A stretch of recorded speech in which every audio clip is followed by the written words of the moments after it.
है वही ओल्ड है। आपने एवरेज कैसे चेक किया? सर हम तो माइलेज के हिसाब से ना, जैसे हमेशा चेक करते वैसे चेक करते हैं। गलत बोलती हूँ, फिर समझो। दोस्तों नमस्ते, मेरा नाम प्रशांत है और आप देखना शुरू कर चुके हैं आपका अपना चैनल खुद रंग। इस देश की अदालतें बीते कुछ दिनों से सवालों के घेरे में हैं। देश की अदालतों की सर्वोच्च कुर्सी पर बैठे हुए जो लोग हैं वो इस देश के युवाओं को, इस देश के बेरोजगारों को और इस देश के सवाल पूछने वाले पत्रकारों को कॉकरोच कहते हैं। हालात ये हुए कि कॉकरोच के नाम से एक पार्टी बन गई, एक सोशल मूवमेंट खड़ा हो गया जो अभी भी लगभग 1 महीने से दिल्ली के रामलीला मैदान पर डटा हुआ है, अनशन पर है। लेकिन इस देश की बेशर्मी देखिए, इस देश के नेताओं की बेशर्मी देखिए, कोई फर्क नहीं पड़ रहा, कान पर जू नहीं रख रहे। एकदम नेताओं की खाल तो गैंडे जैसी होगी, गेंडा होता है ना, गेंडे जैसी मोटी खाल हो गई। कोई फर्क नहीं पड़ रहा, कोई फर्क नहीं पड़ता। आप मर रहे हैं तो मरें, मैं उस खबर पर नहीं जाऊंगा सरकार क्या करती है। मैं आज आपको सुप्रीम कोर्ट के भीतर chief justice of India justice Suryakant की अदालत में, उनकी कोर्ट में, उनके सामने एक ऐसी घटना घटी है जिससे मानवता शर्मिंदा हो जाए, तार-तार हो जाए, कम से कम लज्जित होकर के सुनवाई करने के लिए मजबूर हो जाए। लेकिन मीलॉर्ड नहीं पिघले। महिला ने अपना मंगल सूत्र उतार करके मीलॉर्ड के चरणों को समर्पित कर दिया। लेकिन मीलॉर्ड कह रहा कि मंगलवार को आइए। दामिनी फिल्म का एक डायलॉग याद है? सनी देओल बोलता है, तारीख पर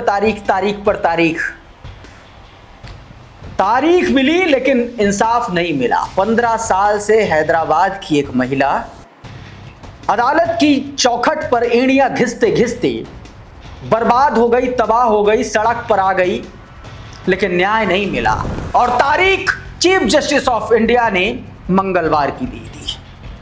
हड़कंप मच गया इस पूरे घटनाक्रम को लेकर के। पूरी कहानी मैं अभी आपको सुनाऊंगा तो आपका यकीन मानिए कि न्यायपालिका पर जो भरोसा आपका बना हुआ है ऐसे ऐसे हिलने लगेगा। अभी बताऊंगा पूरी खबर आपको। एक और जानकारी, नितिन गडकरी, आपकी हमारी गाड़ियों के पेट्रोल पर डाका डालने वाला भारतीय जनता पार्टी का ये नेता, बेशर्मी की मचान बना बैठा हुआ आदमी, इसको आज एक पत्रकार ने ऐसा एक्सपोज किया है कि जवाब देते नहीं बन रहा। लोगों की गाड़ियां बर्बाद करने वाला, हजारों लाखों करोड़ों रुपए अपने लड़कों को कमवा देने वाला यह मंत्री बड़ी बेशर्मी के साथ सीना चौड़ा करके कहता है कि नहीं, कुछ नहीं हो रहा। लेकिन आज जो कुछ हुआ, पूरा का पूरा भारतीय जनता पार्टी के टूल किट का पूरा ऊपर से नीचे तक एक्सपोज हो गया। अभी वो खबर भी मैं आपको दिखाऊंगा। खबर एक राष्ट्रीय स्वयंसेवक संघ की बेशर्मी से जुड़ी हुई है। बेशर्मी, गुंडाई आप कह लीजिए, माफियागिरी कह लीजिए। अभी दिखाऊंगा, बड़ा खुलासा द वायर ने किया है, वो खबर भी आपको दिखाने की कोशिश करूंगा। और भारतीय जनता पार्टी के एक और बेशर्म स्वास्थ्य मंत्री का बयान भी आपको सुनवाऊंगा। और साथ में आपको आखिर में दिखाऊंगा कि गोदी मीडिया के एक चैनल में, नाम नहीं बताऊंगा, छोटे सेठ जी, अब आप समझ लीजिए, बड़े सेठ जी है, छोटे सेठ जी कौन है आप जानते होंगे।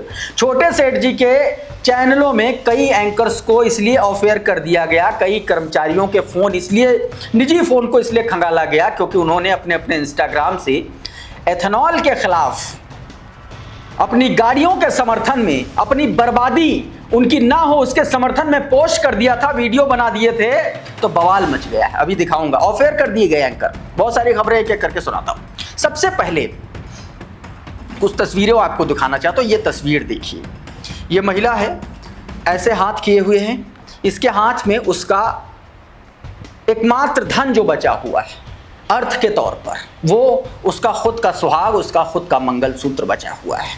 सामने मीलॉर्ड अपनी कुर्सी पर सुशोभित हैं, विराजमान हैं, और उनके सामने ये महिला ऐसे अपने मंगलसूत्र को समर्पित करते हुए कह रही है कि मीलॉर्ड अब मत बुलाइए, अब इंसाफ कर दीजिए, इंसाफ न सही सुनवाई ही कर लीजिए, लिस्ट ही कर दीजिए केस। लेकिन मीलॉर्ड कहते कि नहीं, मंगलवार को आइए, ये है हमारे देश की अदालतों में न्याय का सिद्धांत, और ये है हमारे देश की अदालतों में न्याय की सर्वोच्च कुर्सी पर बैठे हुए हाड़ मास के उन शरीरों का रवैया जो इस देश की आम जनता, आम नागरिक के खिलाफ रहता है। इस ट्वीट को देखिए। पुष्पराज यादव, बीते दिन की खबर है, ये लिखते हैं, हैदराबाद की महिला ने सुप्रीम कोर्ट में अपने ही केस में हाजिरी दी। सामने बीते हफ्ते सम्मानित हुए चीफ जस्टिस सूर्यकांत बैठे थे। सम्मानित हुए, आप जानते वो वाला केस हुआ था जब चीफ जस्टिस ऑफ इंडिया को एक शख्स ने, लखनऊ के एक शख्स ने गाली गलौज किया था। गाली गलौज, हिंसा, अभद्रता का समर्थन किसी भी सूरत में नहीं होना चाहिए। लेकिन उसी मामले पर तंज करते हुए पुष्पराज लिख रहे हैं, सम्मानित हुए चीफ जस्टिस सूर्यकांत बैठे थे। महिला ने कहा कि मिलॉर्ड, केस के चलते 15 साल हो गए, सब कुछ बर्बाद हो गया, मेरी भी सुन लीजिए। सीजीआई आपको मंगलवार की तारीख दी जाती, सीजीआई ने कहा कि आपकी मंगलवार को तारीख दी जाती है, आपको आने की आवश्यकता नहीं, ऑनलाइन अपीयरेंस भी चलेगी। तब महिला ने अपना मंगलसूत्र उतार कर कहा कि सर सुन लीजिए प्लीज, मेरा परिवार तबाह हो चुका है, बर्बाद हो चुका है, बच्चों के पास खाने को नहीं है, वो पढ़ नहीं पा रहे हैं। लेकिन चीफ जस्टिस नहीं पिघले, कोई बर्फानी थोड़े ही हैं। आपको पता है कि बाबा बर्फानी का जो शिवलिंग था वो पिघल गया इस बार का, लेकिन चीफ जस्टिस नहीं पिघले, कोई बर्फानी थोड़े ही है। पिछले हफ्ते से सोच रहा हूं कि भारत के लाखों भगत सिंह की जरूरत है, जाहिल मोदी भक्तों की नहीं। अब आप सोचिए। अच्छा, एक और ट्वीट देखिए, रवि कुमार, हैदराबाद की महिला ने खुद का केस रिप्रेजेंट करना चाहा। उसने कहा कि मिलॉर्ड 15 साल हो गए, सब कुछ बर्बाद हो गया, मेरी भी सुन लीजिए। सीजीआई सूर्यकांत ने कहा कि आपको मंगलवार को तारीख दी जाती है, आपको आने की आवश्यकता नहीं, ऑनलाइन अपीयरेंस भी चलेगी। महिला ने अपना मंगलसूत्र भी उतार कर कहा कि सुन लीजिए प्लीज, मेरा परिवार बर्बाद हो चुका है, बच्चों को खाना भी नहीं खिला पा रही हूं, बच्चे पढ़ नहीं पा रहे हैं। लेकिन मिलॉर्ड नहीं पिघले, इसी रवैये के चलते लोग सम्मान करते हैं, गाली गलौज पर उतर जाते हैं। ये बात लिखी जा रही, ट्विटर हैंडल पर लिखी जा रही है, और यह कोई हवाई बात नहीं है। बड़े प्लेटफॉर्म ने बाकायदा इस खबर को रिपोर्ट किया। नवभारत टाइम्स को देख लीजिए, ये है हेडलाइन, देखिए इसकी हेडलाइन में साफ बताया है। देखिए क्या कहा गया है, मतलब आप सोचे, कहा गया कि मेरे गले में सिर्फ एक मंगलसूत्र बचा हुआ है, मेरा केस सुन लीजिए मिलॉर्ड। 15 साल से मुकदमा लड़ रही महिला ने सीजीआई सूर्यकांत से अपील की, लेकिन सीजीआई सूर्यकांत नहीं पिघले। ये इस देश की अदालतों का रवैया है। आपको क्या लगता है न्याय इतना आसानी से मिलता है? न्याय आसानी से मिलता रहा होगा किसी दौर में, पुराने जमाने की बात हो गई, गुजरे जमाने की बात हो गई। इस महिला को देख लीजिए, सहारा इंडिया का कोई मामला था, उसके केस से जुड़ा हुआ ये मामला था। ये खबर पढ़ के पता चलता है, मैं आपको बता देता हूँ। ये देखिए, पूरा मामला ये था कि सहारा इंडिया की संपत्तियों की बिक्री से जुड़ी एक याचिका पर सुनवाई के दौरान महिला ने चीफ जस्टिस सूर्यकांत की अध्यक्षता वाली बेंच को बताया कि लंबे समय से चल रहे कानूनी विवाद ने उसके परिवार को बर्बाद कर दिया है। महिला ने बेंच से कहा कि 15 वर्षों से सामान्य जिंदगी नहीं जी पा रहे, हमारी जिंदगी बर्बाद हो गई, हमारा पूरा परिवार बर्बाद हो गया। हुजूर, हम सब मिलकर आपसे गुजारिश कर रहे हैं, हमारा मामला सुन लीजिए। लेकिन हुजूर कहाँ सुनने वाले, ताकत मिलते ही पता नहीं कौन सा अंदर एक शख्स प्रवेश कर जाता है जो आम नागरिकों की बात नहीं सुनता बस। लेकिन कुछ अदालतें हैं जो अपना काम ईमानदारी से करती हैं। ऐसा नहीं है कि सुप्रीम कोर्ट नहीं करता है, लेकिन इस तरीके के मामलों में आप देखिए, और कई ऐसे मामले हैं खास तौर पर सीजीआई सूर्यकांत से जुड़े हुए, जहां पर बड़े गंभीर सवाल उठे हैं कि इस पर न्याय का सिद्धांत कायदे से लागू नहीं हो पाया। एक और मामला दिखाता हूं, इलाहाबाद हाईकोर्ट से जुड़ा हुआ है। योगी आदित्यनाथ की सरकार, उसके पुलिस पर करारा झटका दिया है। इलाहाबाद हाईकोर्ट ने एक पत्रकार को जबरदस्ती पुलिस ने फंसाया, जेल भिजवाया।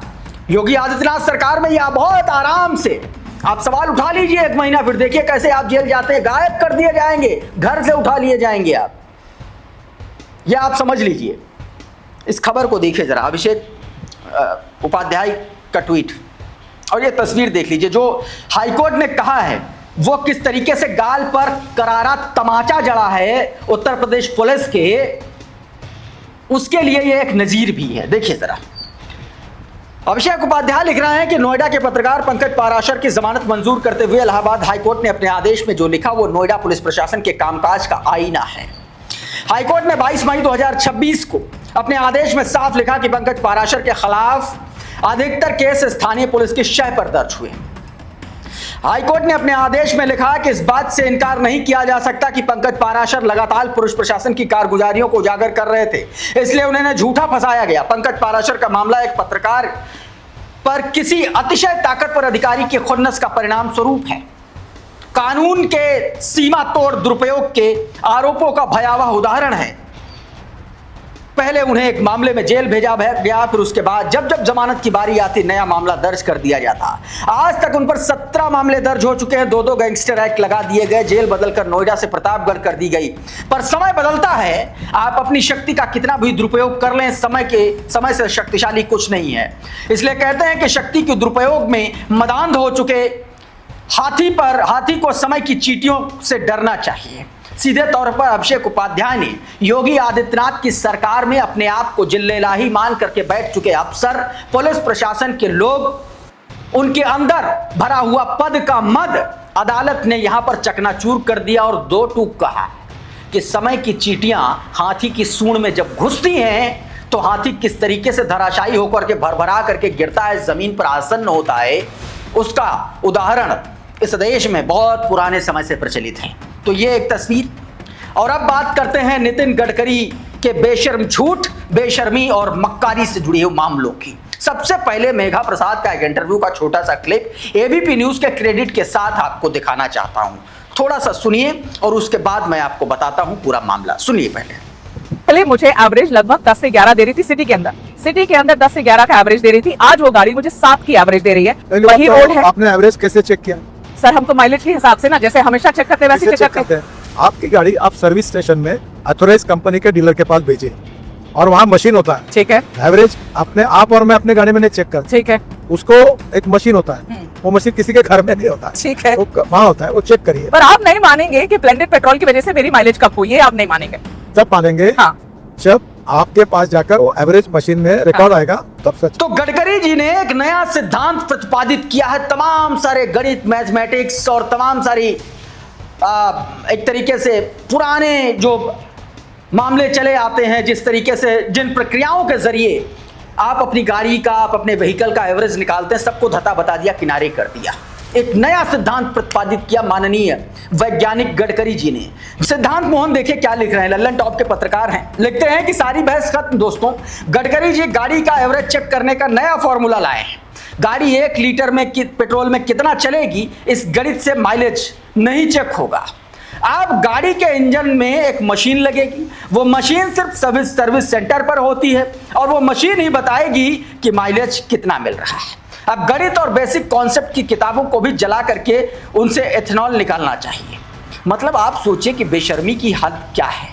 अभय मैथ्स लिख रहे हैं, गडकरी एक्सपोज हो चुके हैं, एक झूठ को बचाने में झूठ पर झूठ बोले जा रहे हैं, बहुत लंबा नहीं चलेगा, जल्दी इसका हल निकलेगा। एक और इसी बयान पर कहा, आपकी स्क्रीन पर देखिए जरा, ममता त्रिपाठी लिख रही हैं, कैसी वाहियात बातें कर रहे हैं नितिन गडकरी। अगर एथेनॉल की वजह से गाड़ी में दिक्कत हो रही तो सर्टिफिकेट लेकर के आइए। अब ये सर्टिफिकेट भी मांग रहे हैं। मतलब बेशर्मी, बेहयाई की पराकाष्ठा है। यह आदमी देश का मंत्री नहीं होता तो प्रधान न बन पाता। जिस तरीके के आदमी लॉजिक दे रहा है, सरकार के डर से कौन सर्टिफिकेट देगा यार? सही बात है, कौन सर्टिफिकेट देगा? अब ये सर्टिफिकेट मांग रहे हैं। खबर दिखाने और लिखने पर तो नौकरी छीन ले रहे हो, एफआईआर करा दे रहे हो आप लोग। एथेनॉल कंपनियों के साथ साथ इंश्योरेंस कंपनियां भी मालामाल हो जाएंगी। इससे मेडिकल सेक्टर की कैसी लूट मचाती है ये इंश्योरेंस कंपनी, किसी से छिपा नहीं है। इन नेताओं को टैक्स फ्री सैलरी, तमाम सरकारी सुविधाएं हमारे टैक्स के पैसे से मिलती हैं। फिर ये एहसान फरामोश बिरादरी जनता को सड़क पर लाने में लगी है। सीधे तौर पर धुलाई चल रही है नितिन गडकरी की तगड़ी। और बताऊं एक और बेशर्मी का आलम बताऊं, छोटे सेठ जी, मतलब नोएडा में काम कर चुके पत्रकार, हमारे जैसे लोग, पता है नाम नहीं लेंगे यहाँ पर क्योंकि पता चला चैनल ही डिलीट करवा दिया सेठ जी ने, तो फिर दिक्कत हो जाएगी। जो बता पा रहा हूँ वो भी नहीं बता पाऊंगा आप लोगों तक। तो एक कांड हुआ ये है कि नोएडा में छोटे सेठ जी के चैनल के कुछ पत्रकारों ने, जरा ये खबर देख लीजिए, वीडियो डिलीट कराए गए, मोबाइल और चैट की जांच की गई, मनी ट्रेल पर भी नजर, अपने ही एम्प्लॉयज पर। हुआ ये था कि कुछ एम्प्लॉय, अब नोएडा में जो आदमी काम करता है उसके बाद कम से कम बाइक तो रहती है, बहुत सारे लोगों के पास कार भी रहती है। तो कई सारे लोगों ने वीडियोस बनाए, इंस्टाग्राम पर सवाल किए, सोशल मीडिया प्लेटफॉर्म पर सवाल किए। छोटे सेठ जी को यह खबर पता चली होगी, जिल्ले इलाही ने बोला होगा कि क्या नौटंकी मचा करके रखे हो, हटाओ इन सबको। तो जितने एंकर थे उनको ऑफ एयर कर दिया गया सबसे पहले, ये जो कांड किए थे। फिर उसके बाद बाकी जो एम्प्लॉयज थे, जो सोशल मीडिया के लोग या इधर उधर के जो लोग थे, उनको बाकायदा नोटिस जारी किया गया और बाकायदा उनके मोबाइल सबमिट कराए गए, जमा कराए गए मोबाइल, और उनकी पर्सनल मोबाइल की जांच की गई, कॉल डिटेल खंगाली गई, मनी ट्रेल खंगाली जा रही है। ये हो रहा है। मतलब आप याद कीजिए कि ये ठीक उसी तरीके से जैसे कोई बधुआ मजदूर हो और किसी भट्टी में जाता है, उसके मोबाइल जमा हो जाते हैं, फिर वो पूरी तरीके से अपने मालिक के प्रति समर्पित हो जाता, वैसा ही है कुछ मामला। अब इसी को लेकर के अभिषेक उपाध्याय देखो क्या लिख रहे हैं। वो कौन सा बड़ा राष्ट्रीय न्यूज चैनल है जिसके नेशनल और रीजनल नेटवर्क से करीब दर्जन भर एंकरों को ऑफ एयर कर दिया गया क्योंकि उन्होंने अपने इंस्टा पेज पर एथेनॉल माइलेज पर असर को लेकर के आलोचनात्मक वीडियो किए थे। साथ ही एथेनॉल के विरोध में 15 जुलाई के भारत बंद की चर्चा पर इंस्टाग्राम पर जगह दी थी। एचआर ने बुला करके सारे वीडियो डिलीट कराए, रुपए पैसे की ट्रेल भी चेक की गई, उनके मोबाइल भी चेक किए गए, वार्निंग के साथ उन्हें ऑफ एयर कर दिया गया। सोशल मीडिया टीम में भी कुछ ऐसा ही हुआ। परिणाम यह है कि रीजनल नेटवर्क पर कुछ ऐसे चेहरे नजर आ रहे हैं जो एकदम नए हैं। दुविधा यह है कि एथेनॉल पर वीडियो बनाने वालों को ऑफ एयर भी करना है और चैनल भी चलाना है, इसलिए नए चेहरों को मैदान में उतारा गया। कहते हैं इसी दौर में मीडिया से कहीं ज्यादा रीढ़ तो परचून की दुकानों पर मिलती है, जहां दुकानदार घुन लगे आटे की भी कद्र करता है। विलियम शेक्सपियर के मशहूर सोनेट 18 की पंक्तियां हैं कि so long as man can breathe और हाई आइज कैन सी। मतलब सीधे तौर पर उन्होंने जबरदस्त तरीके से, आलोचनात्मक तरीके से अपनी बात रखी है अभिषेक उपाध्याय ने। दोस्तों अभी के इस वीडियो में बहरहाल इतना ही। बहुत बहुत शुक्रिया, बहुत बहुत धन्यवाद। आप जुड़े रहिए आपके अपने चैनल खुद रंग के साथ। नमस्कार।